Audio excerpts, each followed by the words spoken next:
السلام عليكم ورحمة الله، مرحبا بكم على قناة صحي ولذيذ. إن شاء الله تكونوا بخير وبصحة جيدة. اليوم إن شاء الله راح نحضر معكم حلوى لشرب الشاي، سهلة في التحضير ولذيذة جدا. راح نحضروها بالشوفان وبالشعير ومنسمة بالجلجلان، تجي خفيفة ومقرمشة. إذا خليكم معي للأخير باش نتعرفوا على المقادير وطريقة التحضير. وما تنساوش كما العادة إلا عجبكم الفيديو تاع اليوم ديروا عليه جيم وشاركوه مع أصدقائكم باش يستفادوا هما تاني. بالنسبة للمقادير اللي راح نحتاجوهم، عندي كوب ما يعادل 100 غرام من فرينة الشعير، وكوب من فرينة الشوفان ما يعادل 100 غرام أيضا. بالنسبة للشوفان والشعير ما تغربلوهمش، تخلوهم بهم بالنخالة باش تكون الحلوى تاعكم صحية أكتر. تقدروا تستعملوا الكمية كلها شعير كما تقدروا تستعملوا الكمية كلها شوفان. ضفت قرصة ملح وربع ملعقة صغيرة من مسحوق الفانيليا الطبيعي. تقدروا تستغنوا على مسحوق الفانيليا أنه الحلوى راح تكون منسمة. نضيف أيضا ملعقة صغيرة من زرعة البسباس وحبة حلاوة يكونوا مطحونين. تقدروا تحمصوهم شوية من قبل، أنا ما حمصتهمش. وراح نضيف 3 ملاعق كبار من الجلجلان يكون محمص أو مطحون. الجلجلان اللي هو السمسم، وحبة حلاوة وزرعة البسباس اللي هما الشمر واليانسون. وراح نضيف أيضا نصف ملعقة صغيرة من بيكربونات الصوديوم، و3 ملاعق كبار من سكر التمر.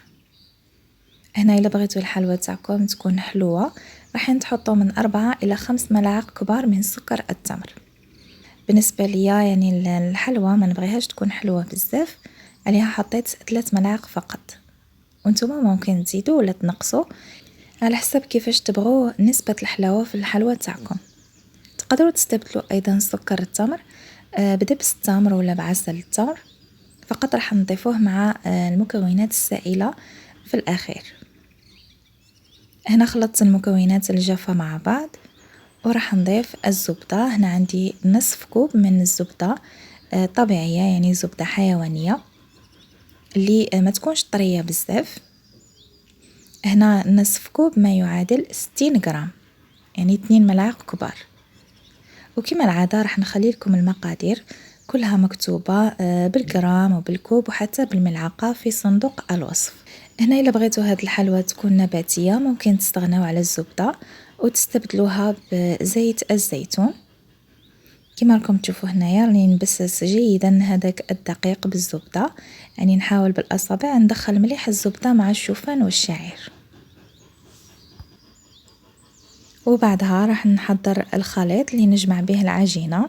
نحتاج فيه ملعقة كبيرة تكون معمرة من الزبادي الطبيعي، ونضيف عليه نصف كوب من الماء ما يعادل 60 مليلتر. نخلط جيدا هذا الخليط ونجمع به العجينة. هنا بالنسبة للعجينة ما تعجنوهاش، فقط بالأصابع تبقاو تجمعوا فيها بهذا الشكل حتى تتجمع لكم.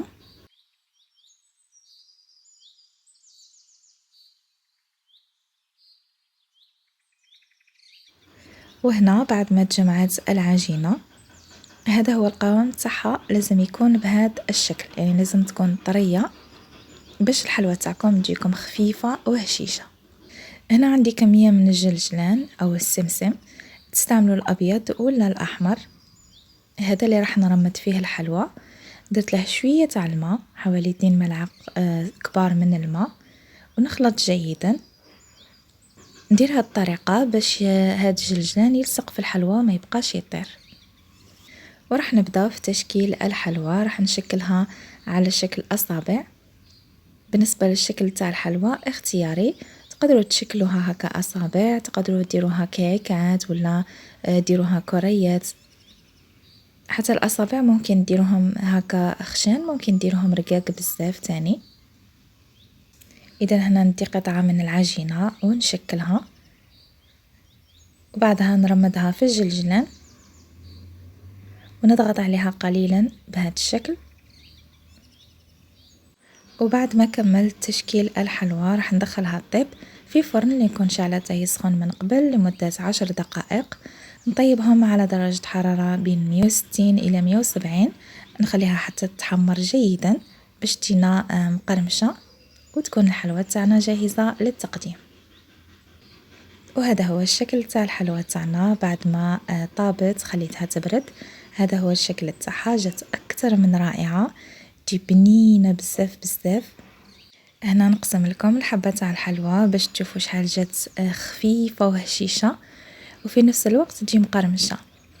نتمنى انكم تجربوها، متأكدة راح تعجبكم. الى عجبكم الفيديو تاع اليوم ما تنسوش ديروا عليه جيم. هنا نكون وصلت لنهاية الفيديو، نقول لكم بسلامة، تهلاو في روحكم في صحتكم، نتلاقاو فيديو اخر ووصفات جديدة باذن الله، والسلام عليكم.